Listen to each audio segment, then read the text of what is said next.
Assalamualaikum warahmatullahi wabarakatuh. Perkenalkan, kami dari kelompok 9 ingin menjelaskan atau meneruskan penjelasan dari kelompok sebelumnya tentang hubungan sastra, masyarakat, dan kebudayaan. Kelompok kami yang beranggotakan dari Thomas Ika, Yasmin Rahmawan, dan Maulana Ibrahim. Sastra merupakan bagian dari kebudayaan.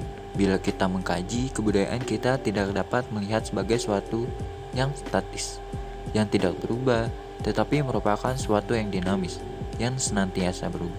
Hubungan antara kebudayaan dan masyarakat itu sangat erat, karena kebudayaan itu sendiri.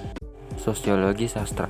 Menurut pandangan antropologi, adalah cara suatu kumpulan manusia atau masyarakat mengadakan sistem nilai, yaitu berupa aturan yang menentukan suatu beda atau perbuatan lebih tinggi nilainya, lebih dikehendaki dari yang lain. Kebanyakan ahli antropologi melihat kebudayaan itu sebagai suatu keseluruhan. Kebudayaan memiliki 3 unsur. Yang pertama unsur sistem sosial, dan kedua sistem nilai dan ide, dan ketiga peralatan budaya. Karya sastra dalam realitas kehidupan sosial. Pada dasarnya, karya sastra merupakan kristalisasi nilai-nilai dari suatu masyarakat. Meskipun karya sastra yang baik pada umumnya tidak langsung menggambarkan atau memperjuangkan nilai-nilai tertentu, tetapi aspirasi masyarakat mau tidak mau tercermin dalam karya sastra tersebut. Oleh karena itu, karya sastra tidak terlepas dari sosial budaya dan kehidupan masyarakat yang digambarkannya. Karya sastra ditulis atau diciptakan oleh sastrawan bukan untuk dibaca sendiri, melainkan ada ide, gagasan, pengalaman, dan amanat yang ingin disampaikan kepada pembaca, dengan harapan apa yang disampaikan itu menjadi masukan, sehingga pembaca dapat mengambil kesimpulan dan menginterpretasikannya sebagai sesuatu yang dapat berguna bagi perkembangan hidupnya. Menurut beberapa para sastrawan, Ndamono mengatakan bahwa karya sastra adalah benda atau benda budaya. Ia tidak jatuh dari langit, tetapi diciptakan manusia yang merupakan individu sekaligus bagian yang tidak terpisahkan dari masyarakatnya. Dan menurut Bradbury menjelaskan bahwa karya sastra pada dasarnya merupakan rangsangan bagi kebebasan yang ada dalam diri pembaca. Karya sastra menyajikan kebebasan yang ingin diungkapkan oleh pembaca. Lalu selanjutnya, menurut Lukács sastra ditulis berdasarkan pandangan, gagasan tertentu. Melihat perkembangan sastra Indonesia, banyak karya-karya yang dihasilkan oleh pengarang pada zamannya tentunya, dengan mengangkat tema dari realitas hidup sosial di zamannya masing-masing, sastra dan perubahan sosial.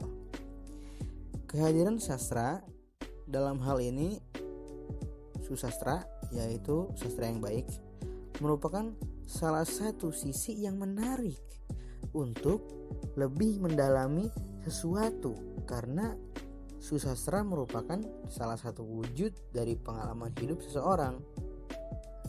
Susastra menampilkan peristiwa kehidupan manusia, harapan-harapannya, keputusasaannya, pamrihnya, siasatnya, serta absurditasnya sebagai suatu dimensi peristiwa kehidupan yang lebih menyeluruh tentang manusia, yang meliputi dimensi ontologis dan dimensi metafisis.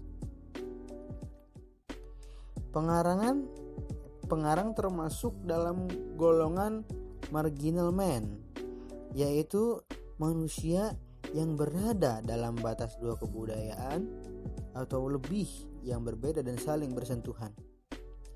Masalah integritas budaya yang mengandung banyak konflik justru merupakan sumber kreativitas yang tidak kering. Seorang pengarang yang baik akan senantiasa merespon dan berdialog dengan masyarakat lingkungannya. Berikut ini disajikan contoh susastra yang relatif singkat, yaitu puisi dan cerpen. Puisi dari W.S. Rendra.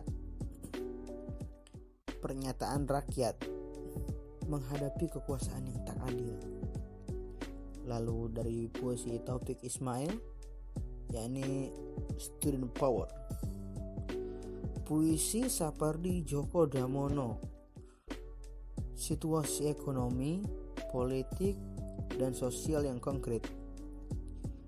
Cerpen Suharyanto Sutioso, manusia dihadapkan pada relativitas nilai kebenaran.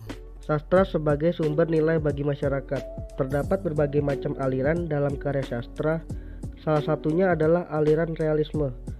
Aliran tersebut memfokuskan karya sastra terhadap apa yang ada di dalam kehidupan nyata. Oleh karena itu, aliran ini sangat erat hubungannya dengan perubahan sosial yang terjadi pada masyarakat kita. Karya sastra yang menggunakan aliran ini merupakan pengaruh yang sangat besar terhadap perubahan sosial bangsa Indonesia, terutama dalam hal pola pikir. Contohnya saja novel Siti Nurbaya karya Marah Rusli yang mampu membuka pola pikir masyarakat kita yang sejak zaman dahulu mengenal budaya kawin paksa. Selain itu, novel Belenggu juga merupakan salah satu novel yang di dalamnya terdapat nilai-nilai yang dapat mempengaruhi pola pikir masyarakat. Bulton atau Lewat Aminuddin itu mengungkapkan bahwa karya sastra menyajikan nilai-nilai keindahan serta paparan peristiwa yang mampu memberikan kepuasan batin pembacanya. Di samping itu, sastra juga mengandung pandangan yang berhubungan dengan renungan dan kontemplasi batin. Dari masalah agama, filsafat, politik maupun macam-macam masalah kehidupan lainnya. Berdasarkan uraian tersebut, dapat dikemukakan bahwa karya sastra mengandung berbagai unsur yang kompleks, yaitu yang pertama ada unsur keindahan, yang kedua ada unsur kontemplatif, yang ketiga ada media pemaparan, dan yang keempat ada unsur-unsur intrinsik yang menandai eksistensi karya sastra. Baik, kami rasa sudah cukup penjelasan atas penjelasan dari kelompok kami. Kurang lebihnya mohon maaf. Bila ada salah kata dimaafkan. Wassalamualaikum warahmatullahi wabarakatuh.